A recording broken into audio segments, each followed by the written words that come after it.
سلام دوستان، وقتتون بخیر. نیاز داریم به 3 تا دونه کشک کوچیک، تلخون، نعنا، روغن مایع، نمک و زردچوبه.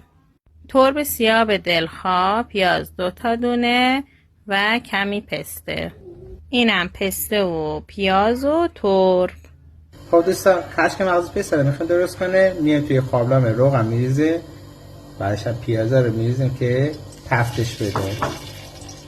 بعدش هم میایم زردچوبه میریزیم توی پیازا. این دیگه چیزاییه بدیه که همتون بلد هسته. یکم روغنش کم رو که اضافه کرده. یه زردچوبه را میریزیم. خب حالا مغز پسته رو میریزیم تو همینا و تفتش میدیم. حالا آب میریزیم داخل این مغز پسته ها.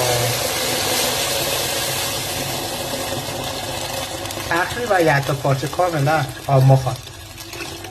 خب حالا نوبت ریختن کشکای آماده استفاده کرده. میتونه خودتون کشک برداره بسابه چرخش کنه، هر بلایی میخواد سرش بیاره تو بیریزه. کشکا حالا برنده یه مختلفه، حالا مادی برنده استفاده میکنه که اسمشو نمیده، خوشمزه تره، نمیگیم رومن که. مواد رو ریختین، حالا بذارین قشنگ قل بخوره و جا بیفته.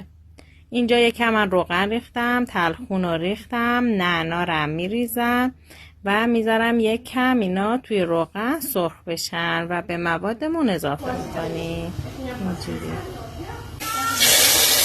یک کم نمک هم بهش اضافه میکنیم و بعد تربا رو میریزیم. ما تربش که زیاد باشه بیشتر دوست داریم، ولی شما میتونید کمتر بزنیم و یا کلا اونا حذفش کنیم. ببینید اینجا من 2 مرحله اضافه کردم. میتونیم بذاریم بیشتر بجوشه و غلیظ‌تر بشه، خوشمزه تره. اینم آماده شدهش. ما با خرما و سبزی میخوریم و نون تازه. نوش جان.